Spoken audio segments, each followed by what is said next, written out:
I can say welcome to the workshop series. Noriko and Monica, would you like to share your screen and dive into the conversation? Sure. Can everyone see this? Yeah, looks good. Okay. So the title of our presentation is Why Your Company's Name Shouldn't Be Left to Happenstance. Okay. And in terms of expectations of what you'll see covered today, there'll be a set of context of how you name and what are some of the best practices and our process in terms of naming. And what we want to put a spotlight on is a naming case study, and a case study of an early startup that actually comes very often to John's Seattle Open Coffee on Tuesdays. And it was through our meeting that we got to be able to help them come up with a launch name for a product. And just some implications for you to think about. And we'll try and answer as many of the questions that you had so that you'll be able to take something away from today. Okay. So we've already introduced ourselves, so we're going to skip the slide. So one thing for you to consider as you think about naming, I mean, name is such a personal thing. Think about the amount of time you spent thinking about your child's name, your pet's name, your parents, and how much time they spent naming you. And if you think about that, there's a lot of consideration from a personal name perspective. You may be thinking about, they may have thought about family traditions. Maybe there's something about a cultural background, beliefs and religion, or maybe you even went to popularity rankings of names. Names change a lot in terms of, what name's popular and what name isn't. So what we want to focus on is that, company names are no different. There needs to be consideration and thoughtfulness that goes into naming. So what exactly is in a name of a brand? Some of you mentioned companies, some of you mentioned services, some of you mentioned that you offer courses and you want to come up with names for those. In the end, it really goes back to the fact that it's about a DNA. What a name does is to provide communications about the DNA of what your brand stands for, especially if you're an early startup, but also, at any stage of your company. And it really goes back to the fact that it does become very personal and very memorable. And when we think about a name, what we'd like you to think about is that it's beyond the actual letters of the name that you see on a piece of paper or the spelling or phonetics of the name. When we think about the name, we think about the whole brand identity system, which consists of the name itself. As I think one of you mentioned the tagline. That's very important. And the colors and the logo. And those things create what we call the brand identity system in its, holistic sense. And what we want to do is to show you how we came up with one of those as part of the case study. So names, what we want to show you here are just current naming trends. What's really very popular right now are verbability names like Spotify, Storyfy, Appify, etc. And some of you asked about whether you can have evergreen names. These names, the verbability names, are really trendy now. Will they be trendy in 20 years' time? That's a real question mark. There are some names that are suggestive or metaphorical, like Amazon. And then some that are invented like Xerox or Oreo, and then some that have misspellings like puzzle and chef. And, some of the ones that remain sort of true and fresh throughout are probably not the trendy names, those that, may be more descriptive or invented. So, in the end, it does become very subjective in terms of which name you come up with and how long it can remain fresh, memorable, and ownable.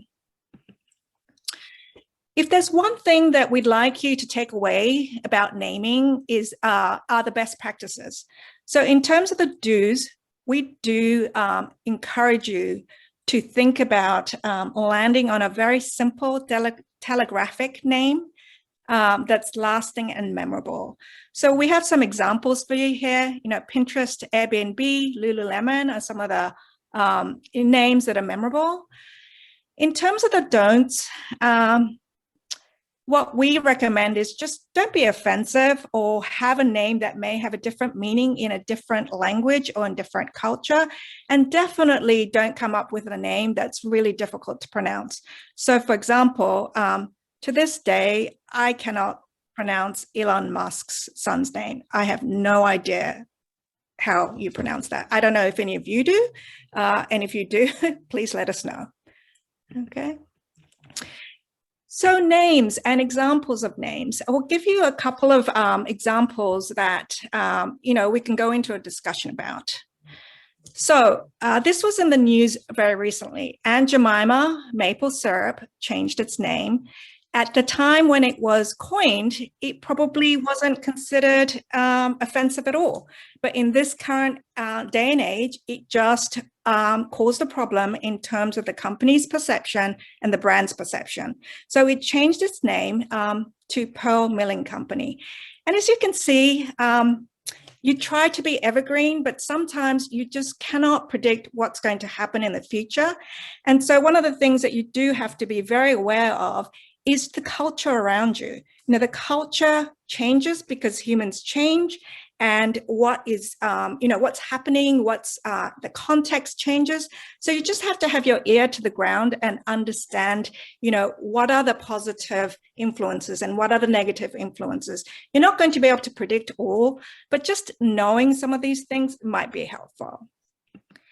And then somebody mentioned something about Google's alphabet. So, if we talked about a name and renaming because of cultural issues, this one is really more about coming up with an umbrella name above, what was considered a name by itself, Google.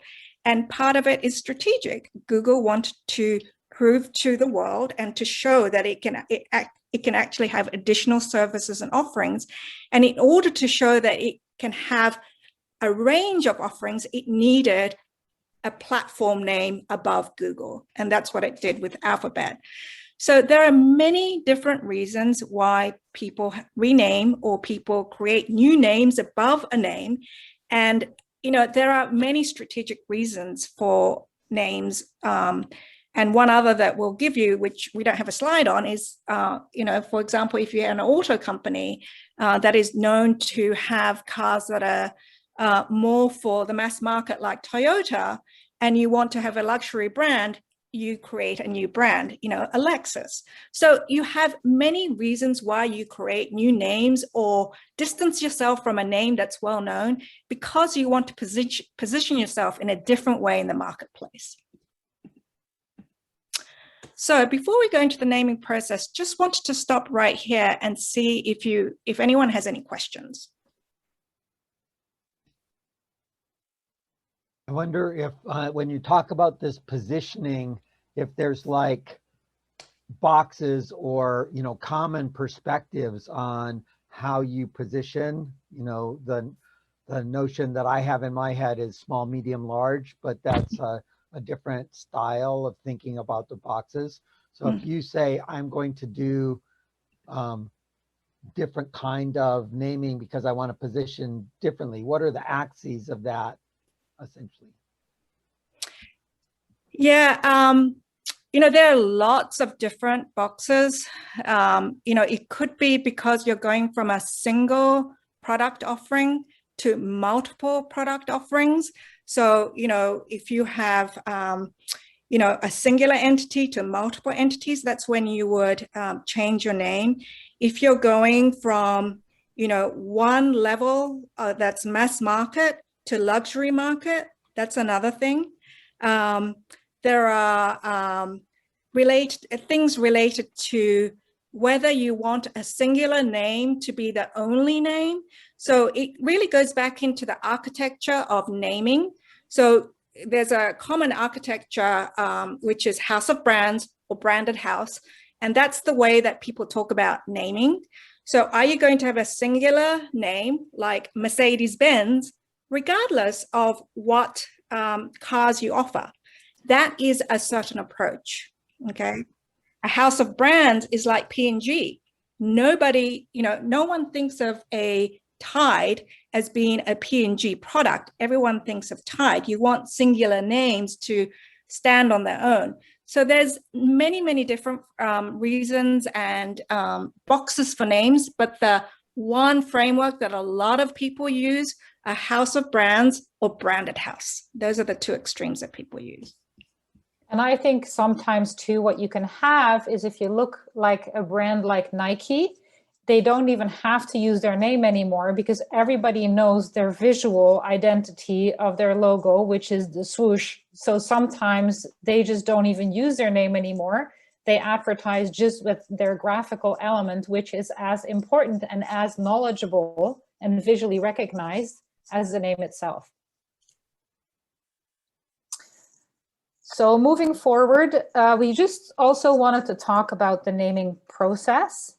So what that means for us and how we do that.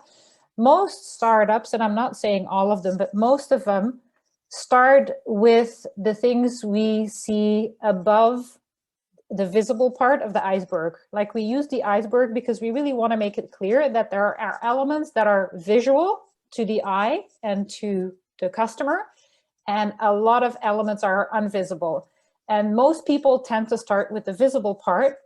But what is even more important is to work on all the underlying invisible assets, like your vision, your mission, your brand purpose, your values, and your positioning, which is very much like the lean canvas. You really want to be very clear in what your company, your product, or your service stands for.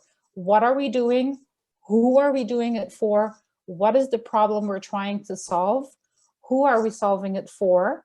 And what is the value we bring to the table? Because all of that will tap in, believe it or not, into the visible part of your brand, meaning your logo, your name, your tagline, the colors that you choose, the imagery that you use, how you promote yourself in your language and your visual assets, and how all of that is going to tie together. So a lot of people do not spend enough time, or sometimes even forget, to really stand still on the invisible assets of what a brand really should be like to create a name. Then how we usually run our naming workshops and what for us are the components that set us and our clients up for success is we like to work with groups of ideally 20 people. If you have a big company, that's great. If you have a smaller company, you can bring in friends or people that you think can add value to the table. You want a big mix of people of different backgrounds because everybody is creative and a good idea can really come from everybody. It can come from your CFO, it can come from a creative person, it can come from somebody totally different. So the more diverse the mix of the group that you create is, the more you're going to get out of it. We like to moderate it with 2 people. In the traditional days, pro-COVID, we would come to your location or go to a hotel and meet a boardroom and run a workshop that way. Now we do it virtually. We use Miro, which is a great platform where when you run a workshop, everybody can tap into at the same time and everybody can see you add ideas and words into the document in real time, which is really nice. So it doesn't jeopardize the creativity of a virtual workshop. And the reason why we do it, Noriko and I do it together too, is one person is the moderator of the workshop. And then if there are questions that we want to get back to later, there is somebody who take notes so that we can always go back and not forget things that we will have to come back to. What is very key too is, sorry, Noriko, is that you have somebody eventually who is kind of like the leader of the team who will eventually make key decisions, because when we run a workshop like that, we can come up with hundreds of names that eventually you will have to narrow down to move forward. So that's the structure of the work group. Then when we go to the next slide, the 3 steps that we usually use in a naming process, and I will quickly go over them because we go into each with our case study, is we run the naming workshop, which is with the group, very interactive. It's a lot of fun. We've gotten amazing feedback from the people that we've run the workshop with, that they didn't think it was that much fun to do and that productive. Then we go through the stage of elimination 2, where you narrow down. And I think somebody mentioned that too, to be sure that your name is available, that you can lock in the domain, that when you have legal counsel, you can patent or trademark your name as well. And then after that, we go into the brand development and the visual assets, everything above the iceberg, above the water, that we're then going to develop at that point in time. Do you Any questions?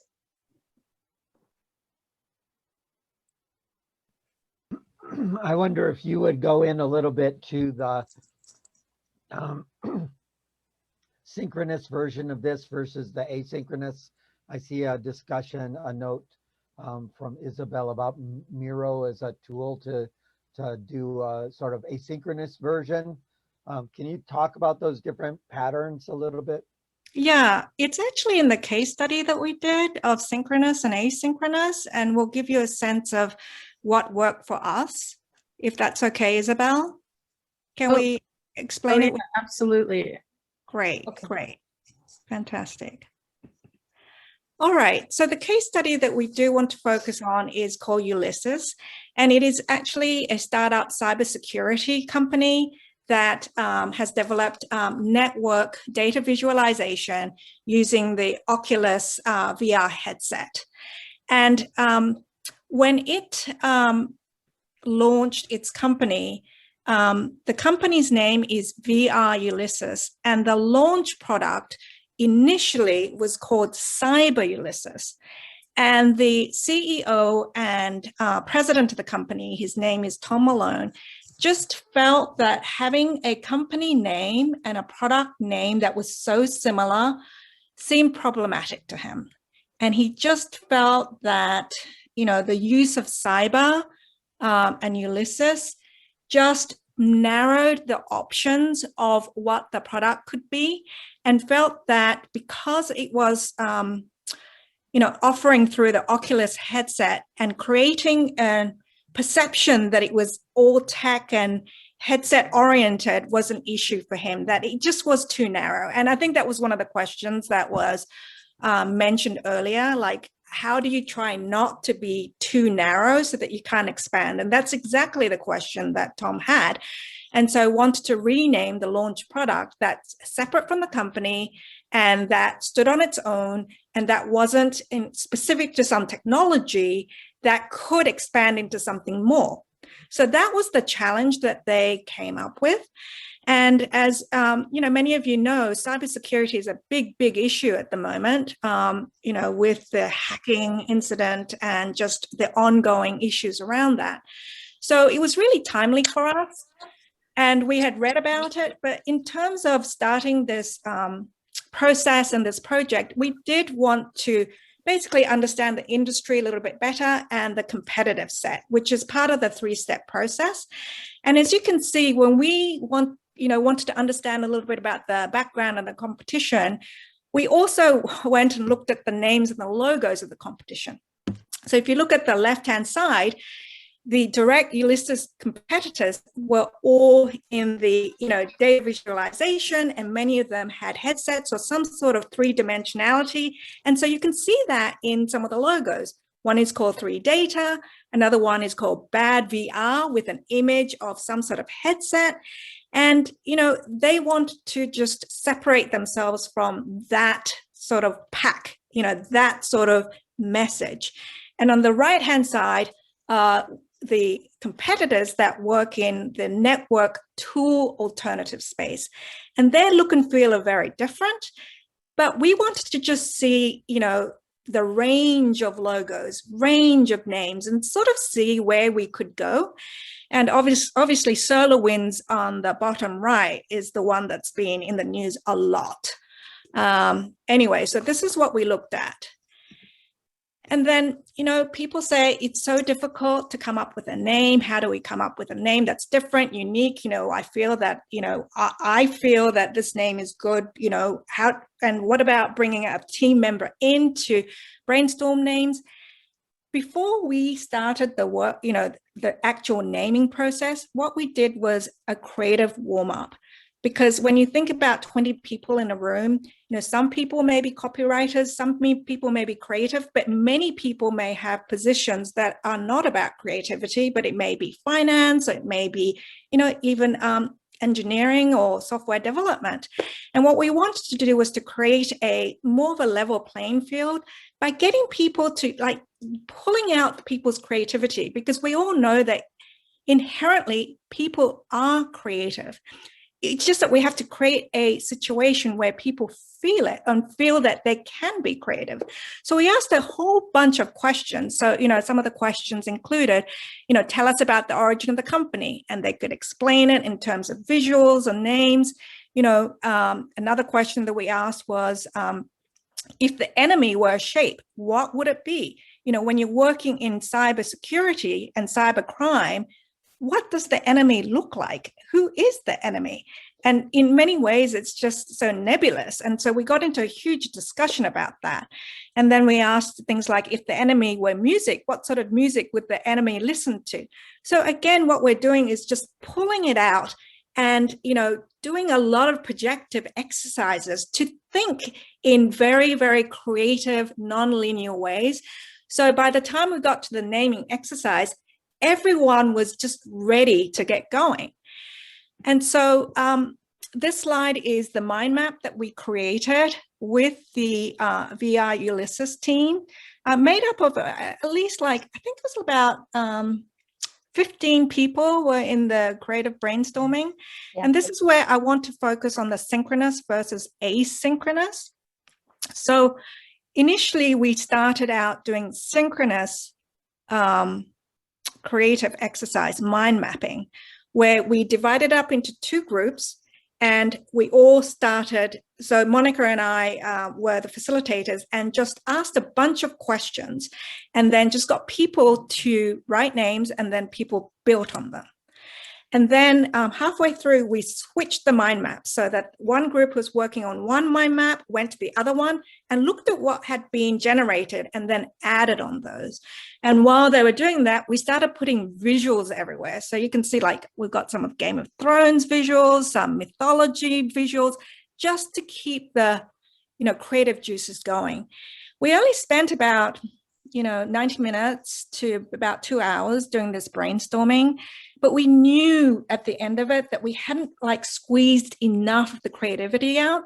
So what we did for the next 5 following days was we had Tom Malone send out questions to the team members with specific questions, and then got them to do asynchronous creative exercise where they'll go in their own time to keep on adding names.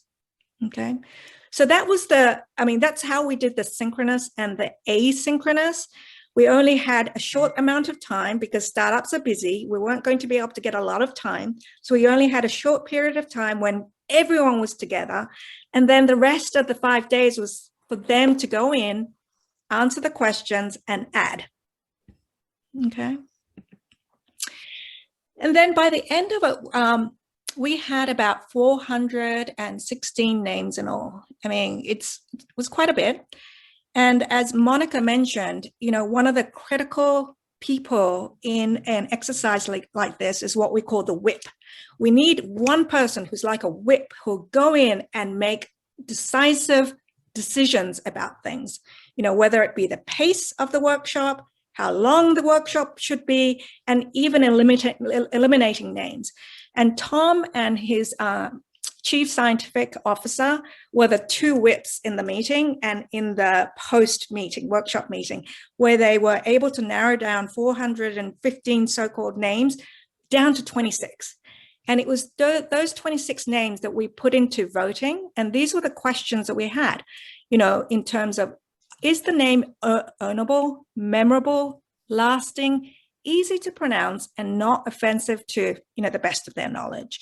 And then just had a 5-point scale survey response. And we kept on, getting people responding for about 5 days until we had a list.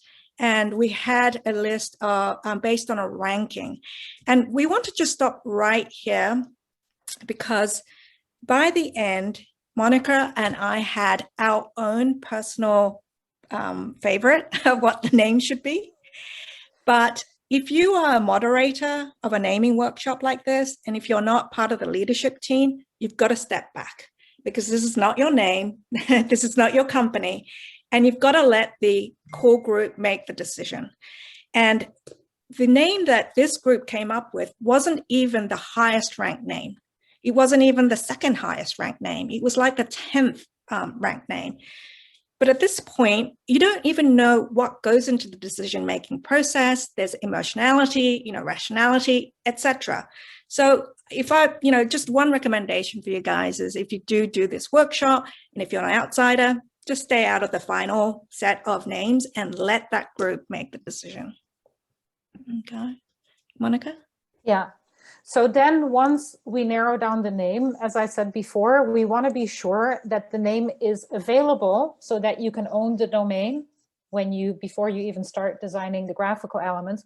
But you also want to be sure that their competition doesn't use a name close to it, or anybody else's. And if you can, with legal counsel, also figure out what it means from legal perspective. It's something we do not get involved with, but we highly recommend you do, just so you have your bases covered.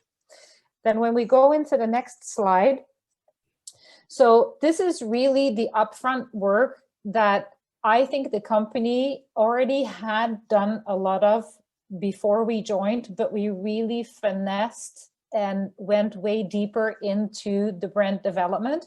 And what the brand development is, and I just took a screenshot out because, we can spend a lot of time really going narrow and deep, is you really want to focus on the visible and invisible parts of your brand, your purpose, your values, and your personalities. I don't know if you guys have heard of somebody who talks about this in a different way, but is very known as well. His name is Simon Sinek. The reason why is why we do something, who we do it for, how we do it.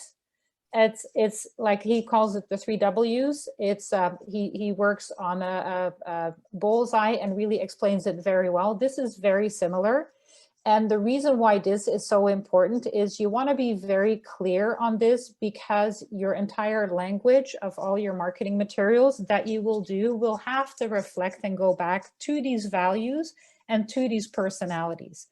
And it's not only from a copy perspective, it also is the feeling you want to evoke, the attention you want to grab from your customers. The name we ended up with was Valkyr, and Valkyr stands for a mythological female heroine, warrior, that fights of evil. And sorry, go back a couple of slides. So one more. Thank you.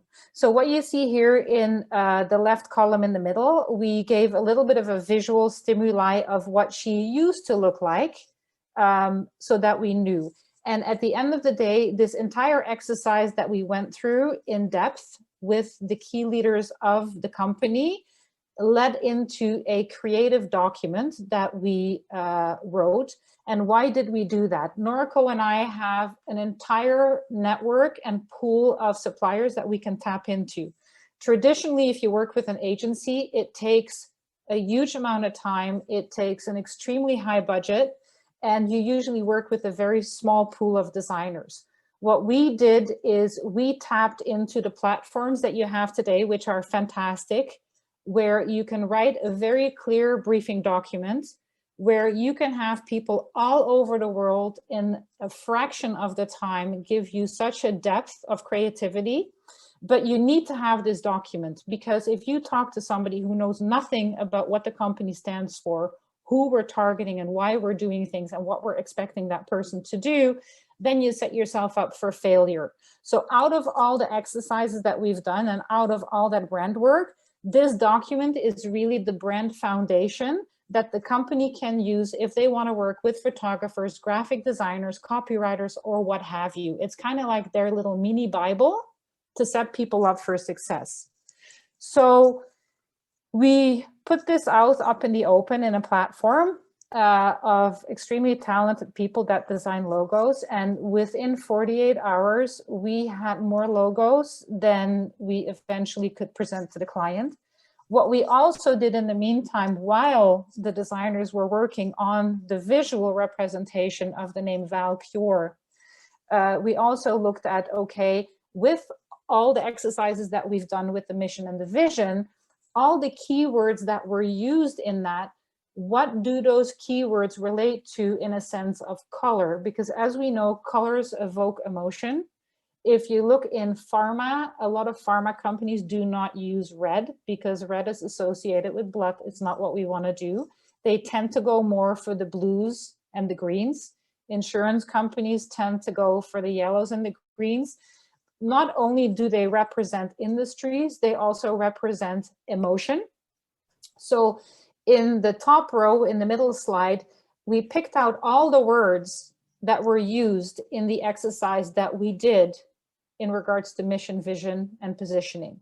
Then we said these words are associated with colors. And then we put boxes on the colors that we knew, Noriko and I, from our experience, we would recommend. We ended up with colors that were a little bit different, and I'll explain the reasoning why. So in the middle slide, you see the breadth of logos that we had. So on the left side, and this is not all of them, we put them into categories to recommendation. And then eventually we weaned them out and we went with the senior leadership team through where we ended up. And we ended up with the name Valcure, with this logo and the tagline Awaken Inside. And let me spend some time here to walk you through it. The reason why the client chose black and yellow is they initially wanted to go for gold, but yellow was a better color because they are a modern company that solve things in a very modern and different and advanced way with advanced technology. You see that we refer a little bit to the past with the warrior, with the traditional way of executing it. And then we go into a more modern way on the right side where the wing as we know it, that protects, has created a different shape because of how they solve the problems with the technology they have today. That's why it goes into pixelation to refer a little bit to the VR, the digital realm of things. And then we also chose the copy and fonts together. And we wanted the logo to be kind of gender neutral. Also, because of the sensitivity, again, with everything that's going on in the market today. And then the next slide, what we did is we also, so the first two rows is what we talked about. The middle row is the logo and the execution. And then what we did at the bottom is to really say, okay, what are we doing now? Is we said, we're going to help the client, set them up for success, to have the logos to their availability to be used digitally, in print, in paper, on a light or dark background. Above and beyond that, we also said we recommend you use these fonts and make the fonts user-friendly. And if I say that, it's a font that works digitally as well when you create your documents, that you don't have a problem. You have to download the fonts, you can't view the file.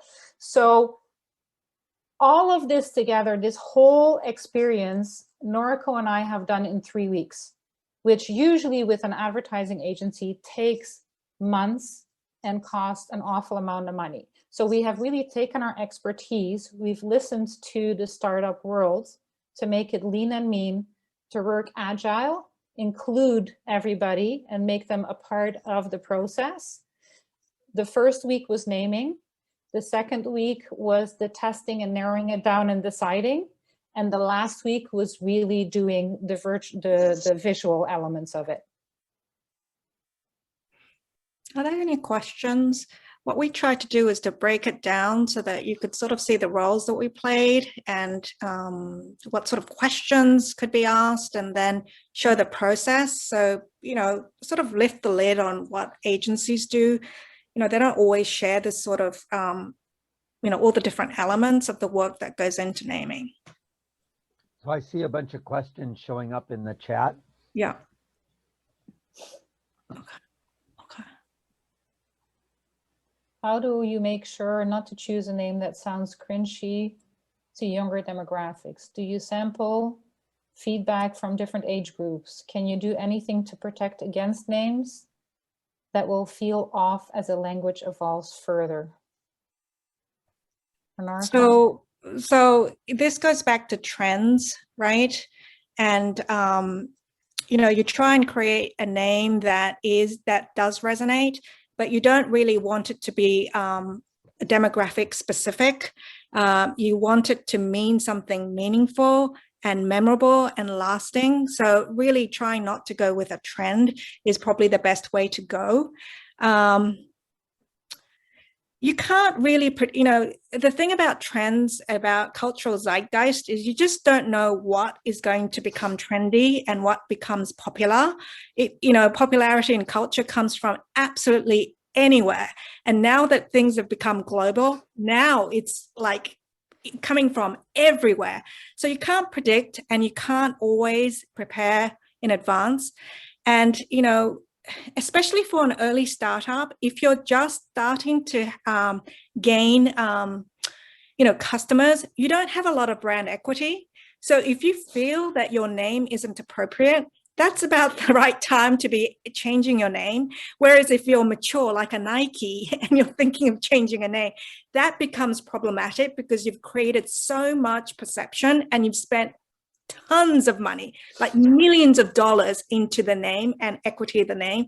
But as a startup, if you know, have hundreds or even 1,000 people who are your customers, that's not as big of an issue. So you can change names, and we showed you how Aunt Jemima's name was changed as well. So there are reasons. If there's a good reason why you should change your name, or you should put another name on top, or for whatever reason you need to change your name, one of the things that we recommend is you do a brand equity survey to understand if there's aided and unaided recognition of your name and see to what extent people feel emotionality towards it.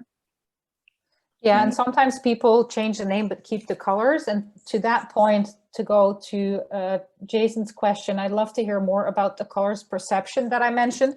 If you Google color philosophy or what colors mean, you can find a lot of information out there. I also know that if you really want to get into colors, what they mean, and how they can make customers do certain things, because that is truly the power color can give.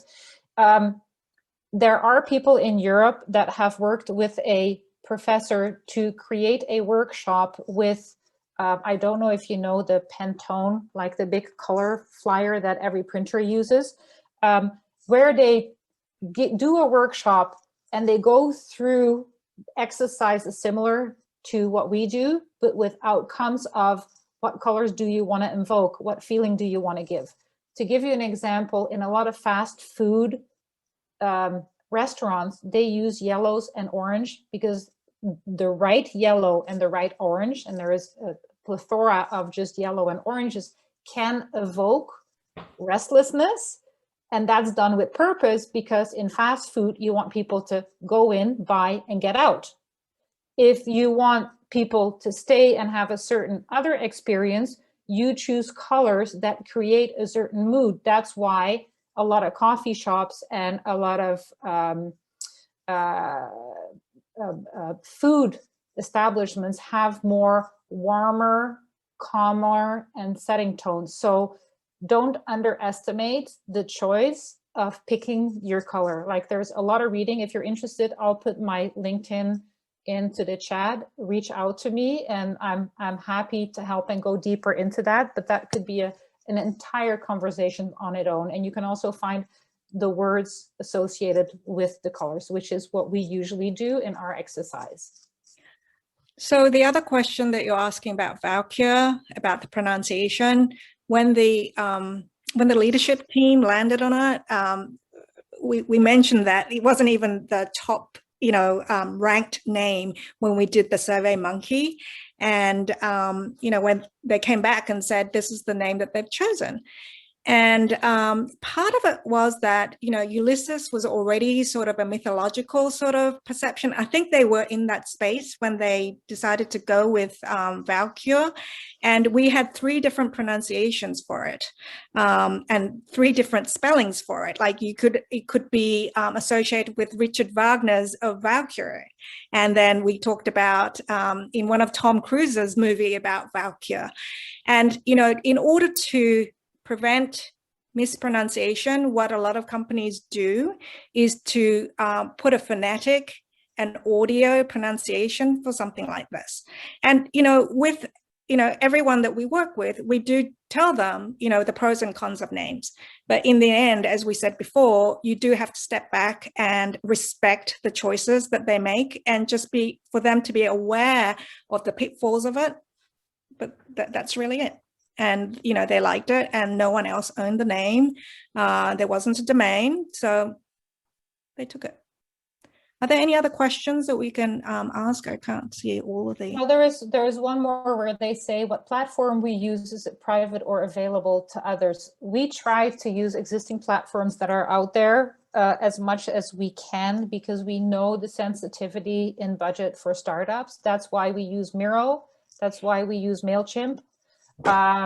We do not like to use proprietary tools. It's just not what we do. We rather work with what's out there. There's so much amazing stuff that we can tap into and leverage. So there's really no need to do that. And we didn't have anyone who said that they were offended by the logo. I mean, usually you would do a very extensive brand identity testing, but in this case, they decided not to do it. And so it's really up to, again, you provide recommendations and see what their timeline is and where their gut is taking them. And I'm sure that they will test it as part of their product market fit testing as they go into, seeing who will be the first customers for the product. Any other questions that we can answer? No, this was not an EU company. It's a Seattle-based company, and they're part of University of Washington's Foundry startup project. So a lot of the startup ideas come from the academics, and then they get spun out. Yeah, so that's the background. Yeah. All right, we do have just a few more slides to share with you guys. So, where are they? Before you go on, could you talk a little bit about the branding of companies versus branding of products and that relationship in there? Would you use exactly the same process for product as you would for company? And Yes. When I'm trying to do 2 things at once, how do I, make those processes align? Yeah. So naming as a process is the same, regardless of if it's a company or a product. It's just that with a product, when you're doing the brainstorming process, you can actually touch and, visually sense things like, if it's an Oculus, you're trying to come up with a name for it. You can at least sort of touch it and have the people who are brainstorming, think about it that way. Whereas companies are a little bit more nebulous. So what you're thinking about is the vision, mission, and what the founder's story is to try and get some of the incentives and aspirations and inspirations for the company. For the early startup, one of the things that you have to keep in mind is that if your product is the first product that's coming out of a startup company, you're basically launching the company and the product at the same time. And so there's a little bit of a merging of the two. So that's one thing you've got to keep in mind, that you're actually doing double duty. You're pushing the product and pushing the company at the same time. And that's one of the things you have to keep in mind. And, that may be the reason why some startup companies have the same company name as the product, just to keep it simple. But if you're thinking that you're going to come up with more products and services, you do want to separate the two so that it doesn't seem like you have a company that only has one product. But it's just something to keep in the back of your mind, because, you know, I worked a lot with companies that were producing their first product, launching in the marketplace, and weren't thinking about that double duty that they had to do. And it's a lot of work. It's a lot of work. And sometimes what you have too with a name is, I used to work in pharma as well. And if you work for a pharmaceutical product, sometimes it is already decided by a scientist what the name is that you most oftenly cannot pronounce. And then you have to understand how the product works. And it's more or less that what you have to try and distill into a logo, which sometimes can be very challenging or very rewarding. So it's, we have the name, this is what it does from a cellular or molecular level. You have to understand it before you as a designer sometimes can design. So it really depends on what the product is as well. Any other questions?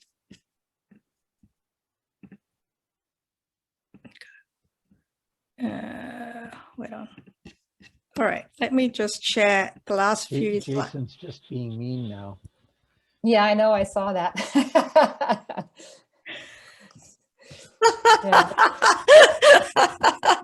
Thank you. Okay. All right.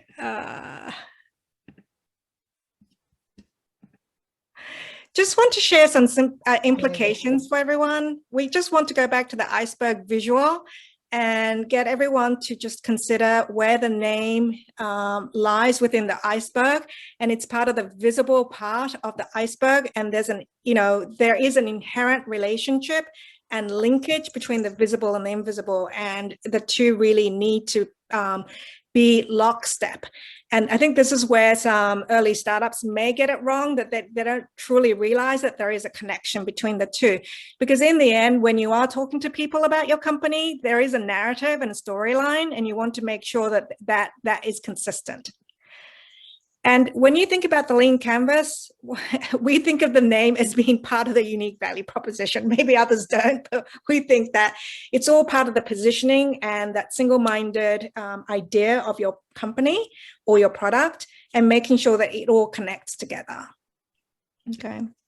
And for investors, when you are looking at your startup company, take a step back and make sure that everything is aligning.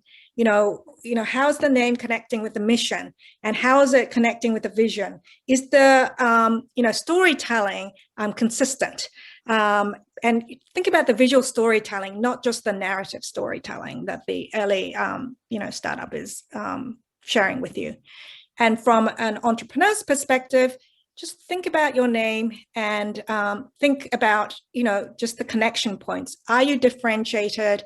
Do you understand the marketplace? Do you communicate confidence? Do you communicate hope? And so keep that in the back of your mind as you're thinking about a name for your product or your company.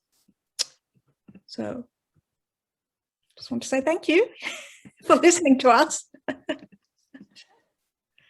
And, happy to answer any more questions that you have. I think there was a question about going from a foreign company and going to it, coming to the United States, and how do you manage that?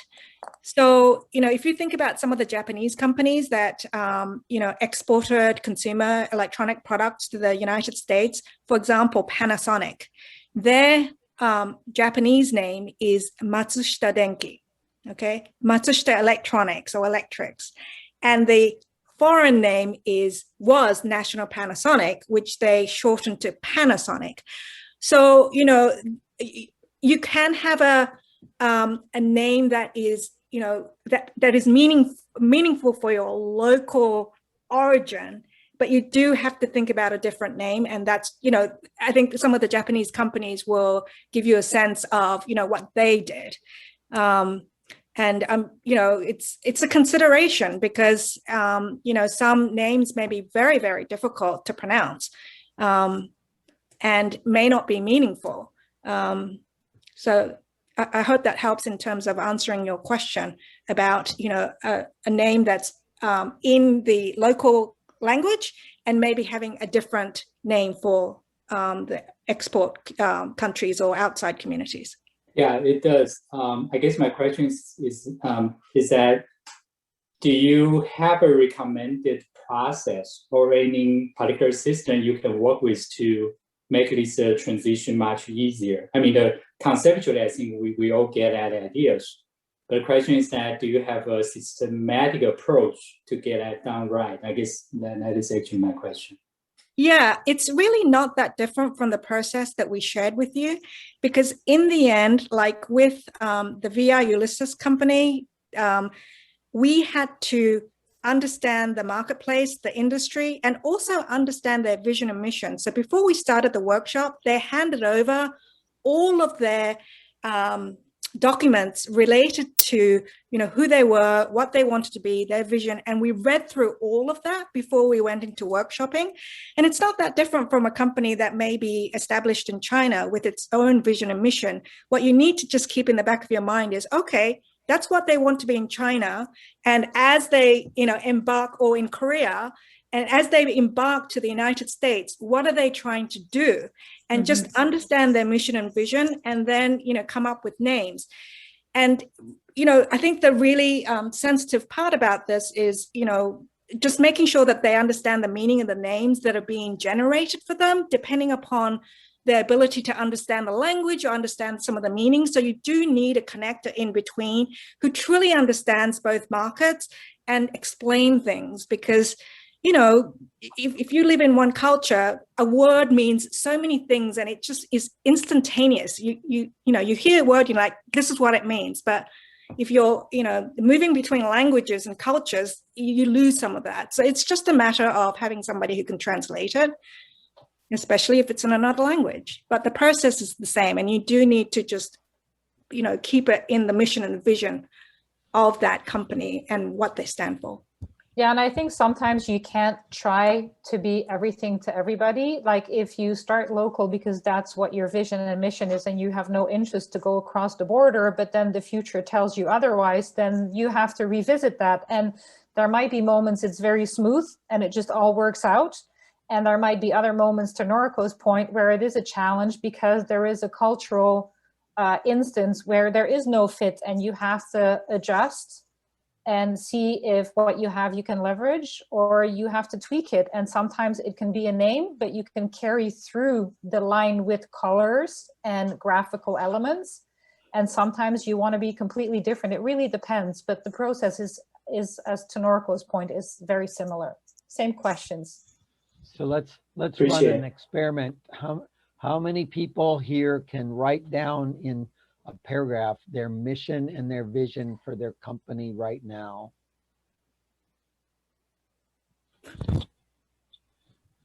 I get a sort of from Harmon. I get a I can do it from Isabel. Anybody else think that they could write it down? So I have this suspicion about startups having an idea which is not as well cooked as a vision, and certainly is not as well cooked as a mission. It's just this fuzzy abstracty thing. Okay, now let's go build the thing because I have the perfect idea of how to build it. And all of the how it relates to the customer is like not explored, right? Have not figured out the sub-market, have not figured out the sub-market, haven't figured out what the language that the market is using to describe its own problems. And so couldn't write a vision in the language of the customer. And so I just, I balk at the process for the generic startup coming into at least my processes, because I think they're not there yet. And I think that the please think it up in a room with 20 people won't work if they haven't done their customer experimentation to do that sub-segmentation and the deep listening to get the vocabulary. And so then this is my long rant to get to a question, which is a lot of times people will grab the question or grab the product idea, slap a name on it, and then run all of their experiments with that, right? end up talking about the product and price and everything already pre-decided before. And if we're doing the customer discovery and we're doing the deep listening, and then we want to offer a solution of some kind, does it make sense to like spin out 5, 10 different websites where each one is coming at it from a different angle with different language and different verbiage to try to see whether each of those sub-markets that we're testing respond? Or does it make sense to do one where we then evolve the message on one, right? There's a path of complexity here that I'm wondering about. Okay. So, you know, the way that we've worked conventionally in terms of naming has been traditionally that you have a singular name and you can have sub-markets with different tonality and different messaging, but you have a single name. But in the beginning, yeah, I am an idiot in the garage with a pizza and a dog, and I'm coming up with something, and now I'm supposed to pick a name. Like that's kind of hard, right? Okay. So okay.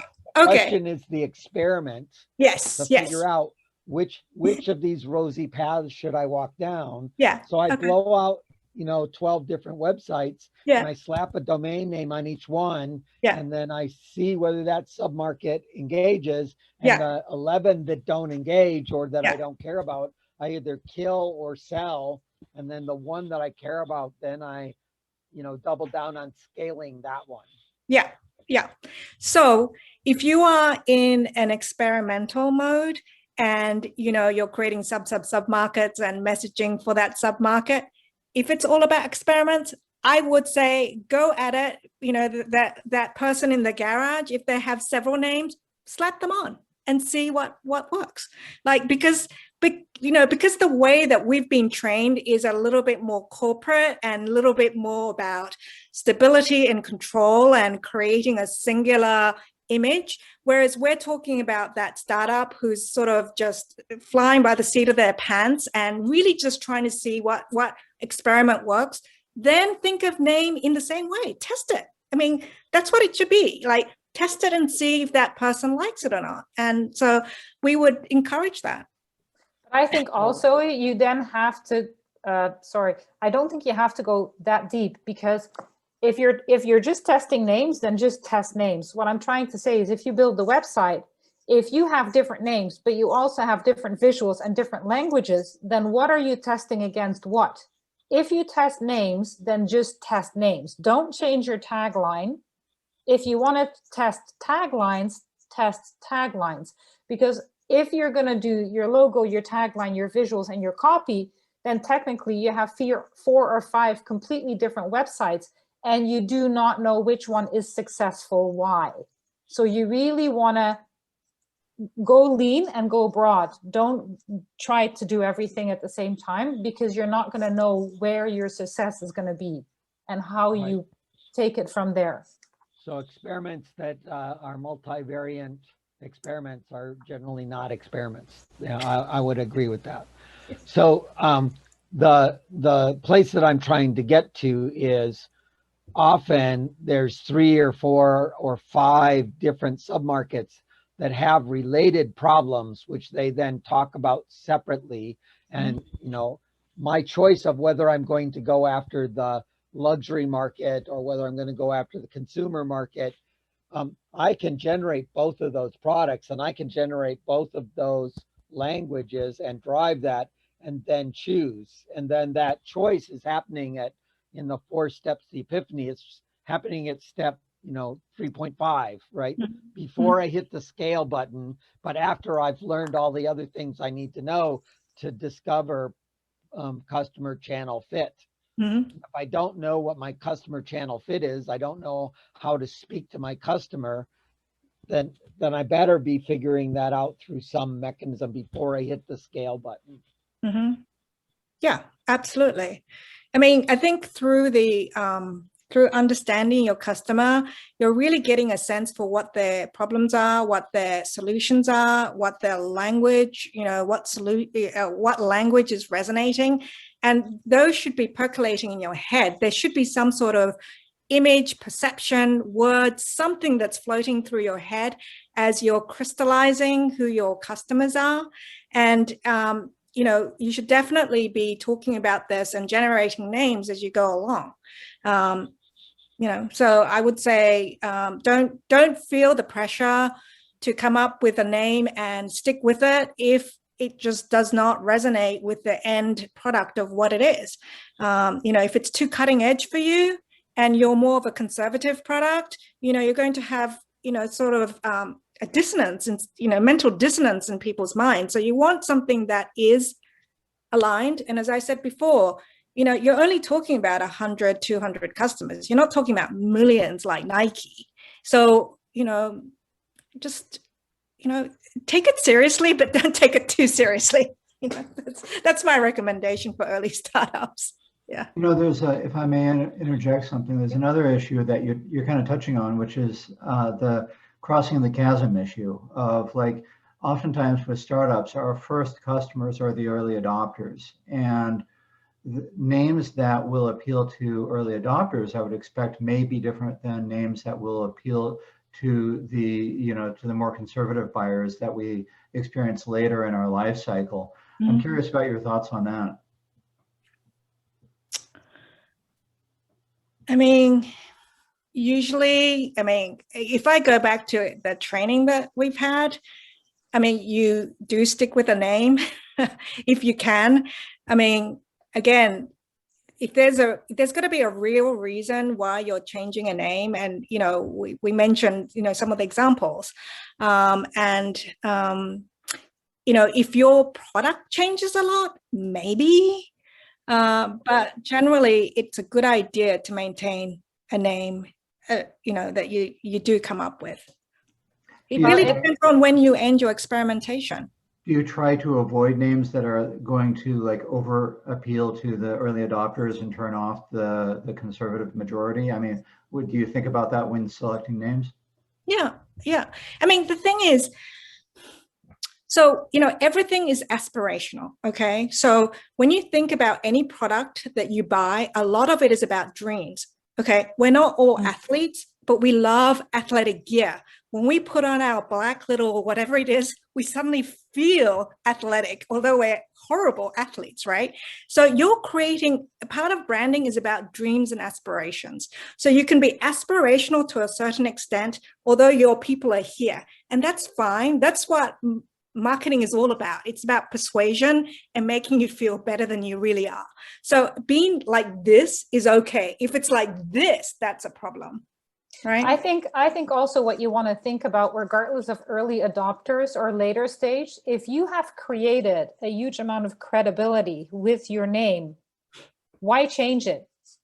Because with the change of the name, credibility becomes a question as well, because everything that you stand for kind of goes away. And sometimes you have to, if it's negative, then you have to reinvent yourself. But if everything that you have going for you is positive, why even go there?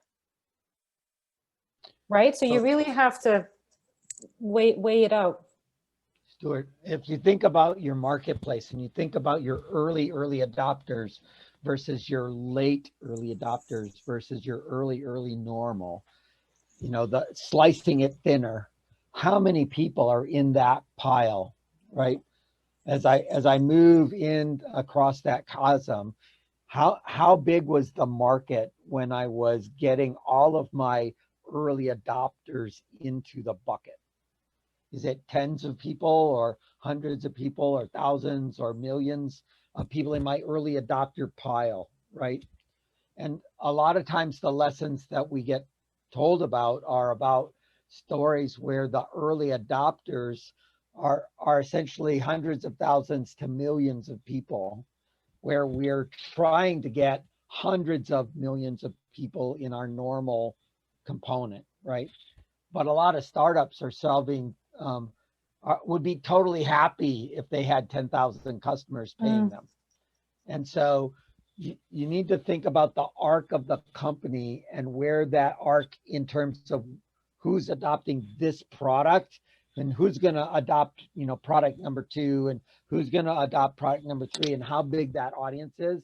And you may only get 1,000 early adopters, and then you're into the whatever the niche is that's going to be the early normals.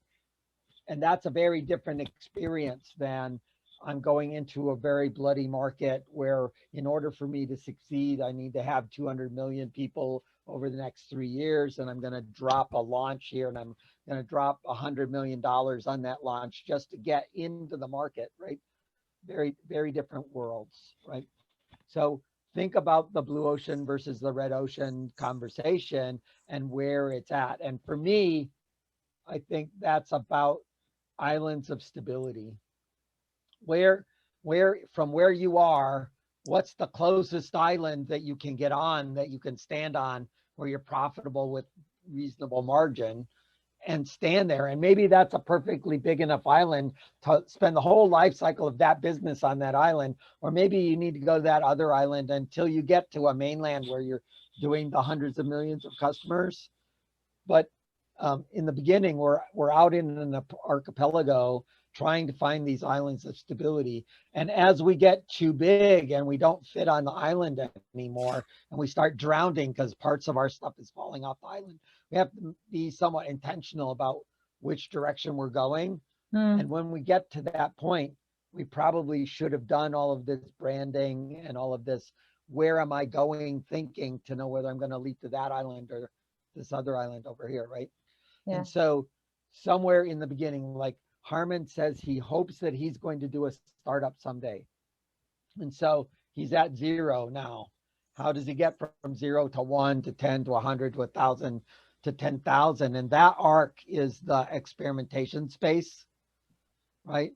Unless you're selling to enterprise, where 10,000 enterprises is $1 billion company, you're focused on a relatively small set of players, where you need to manage your stability more than you need to manage your growth. I actually had a question, and yeah, thanks, John, for the reality check on the the garage conversation. But yeah, for me, going back to like the ideation phase, are there any tools you guys would recommend when you're looking for like words or logos? So I obviously use like a thesaurus, and I go to like a website called Dribble with 3 B's that can like help you ideate. But yeah, I was just wondering if you guys had any ways to like explore like words, roots of words and stuff like that. So when we used to do offline workshops before all this pandemic happened, like we would always say to people, bring a Scrabble board with you and all of the tiles. And we'd sometimes do creative, like if you work for a big name branding agency, they will have you in a room for 6 hours straight with your clients, just coming up with names and lots of exercises. And some of it is using Scrabble boards and Scrabble tiles and just throwing out some Scrabble tiles and going, use these words, letters, what can you come up with? So there's a lot of creative ways of doing it. It's just that you just can't go that far when you're in a startup space, because you're working with people who don't have a marketing background. And so you've got to be a little bit more general, and you're not going to spend, no startup owner is going to spend 6 hours with you going over names. And I think if you want to get how much beer you provide. Then thesaurus and dictionaries are used, and then lots of imagery. Like you saw the myths, images of mythological figures, and you saw like Game of Thrones figures and all these things, goth figures everywhere, because we're talking about cybercrime. We're trying to create imagery of what a cyber criminal could be. So you use a lot of visual aid to get people to come out of their shell. And I think, Sue, what you can do is, if you are in a specific sector, Google what logos look like in that sector. If you have certain ideas or shape, like let's say it's related around the sun or insurance or whatever, you can figure out what those things visually can look like. Like there's tons of resources online. Or if you're in a group with friends too, ask a question and try ask them a question and make them try to solve it with a drawing and not with text. Like there's so many different ways you can do it. And then just going back to some of the questions that we had initially about having a company and then a slew of services underneath, especially if you have events. One of the things that people really have to keep in the back of their mind is once they have a product or service that's one tier down, you're already creating a thematic direction for all the rest of your brands. So let's say that you start off with a name like, I don't know, like a mountain. Your name is a mountain. Then all your other names then are directed in terms of a similar sort of theme. So what name you come up with first is really going to direct you. So just keep that in the back of your head. Yeah, because you can't start off with a giraffe and suddenly go to, you know, something else. Yeah. Yeah. So we hope it was useful. Are there other thoughts or conversations? Turns out you can buy 1,000 Scrabble words pretty cheaply on Amazon, you know, just fill them up and build little squares and all those kinds of things. So Monica and Noriko, thank you so very much for doing this. I love having you talk about this. I think it was really helpful for people. They often get stranded. I wonder, have you ever had the case where a perfectly good product died because of branding and naming?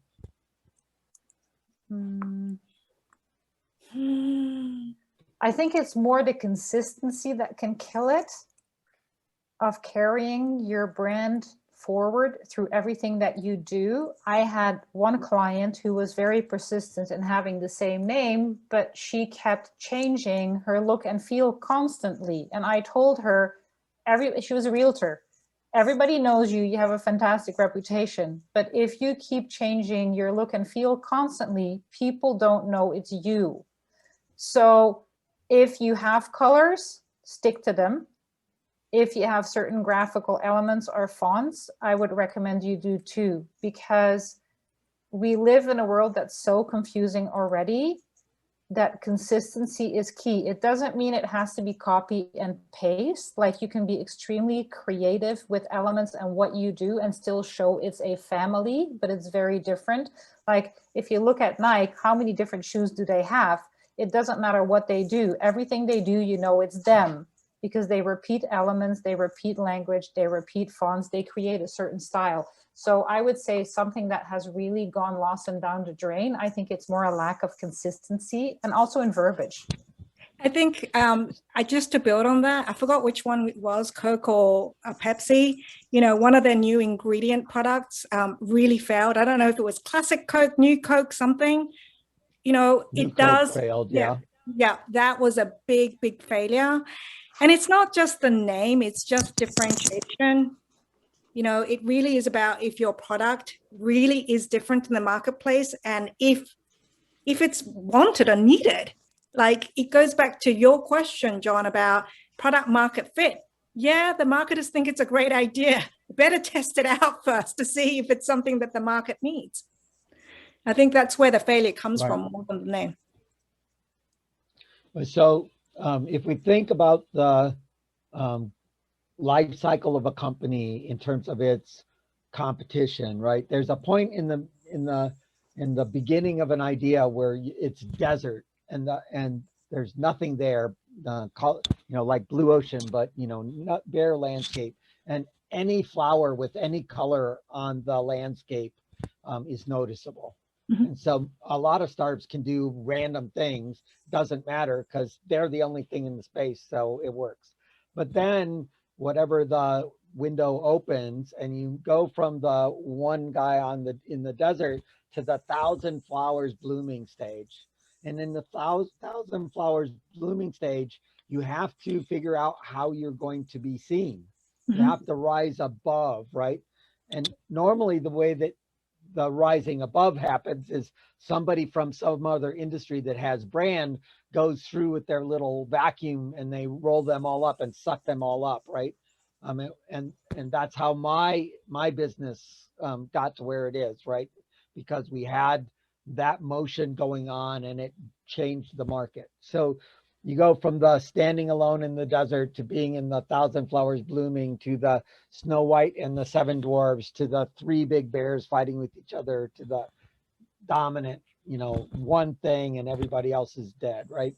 That arc, your process of communicating has to have changed, right? Yes. Yes. And so Yes. you have to be very clear about where you're at. And startups barely know where they're at, let alone who their customer is and what their product is, let alone who everybody else is. So we're sort of in this chaotic phase, right? Yeah. But Yes. as soon as you get some kind of signal and you start seeing other people popping up in that signal, you have to build the thing that gets you above the thousand flower stage so that you are one of the seven that are knowable, right? Yes. So we don't remember 1,000 names. We can remember 5, maybe 7, probably not 10. And Yeah. so somewhere in that you're differentiating on marketing. Mhm. And I have the sense that there are plenty of good, perfectly good products that you don't know because they never got above the rest of the flowers in that 1,000 flowers thing, right? Yes. Yeah. Yes. And so marketing for the seven dwarves is a different task than the 1,000 flower stage. Yes. Yeah. It is very But different. and I think too, at all stages, you always have to keep scanning the landscape of your competition, what they do, and you constantly have to get feedback from your customers because maybe you might have to adjust your language because your customers are evolving and changing, and either you change and evolve with them or you don't. That doesn't mean you have to start from scratch, but I think you have to be in tune with what you do and who you do it for. I think Right. one of the things that we always did, so I did a lot of launch products, and one of the things was, are you launching into a totally new market or are you going to be in a Me Too market? And then that really changed the positioning. It was always good if you were first to market and you could really establish the nomenclature, you could establish everything. So you set the tone. But then a lot of leading, products didn't know how to maintain their leadership. That was the biggest issue that people had. And so they would be gobbled up or be in this, what we call a street fight. They get into a fight about which service, which feature is better.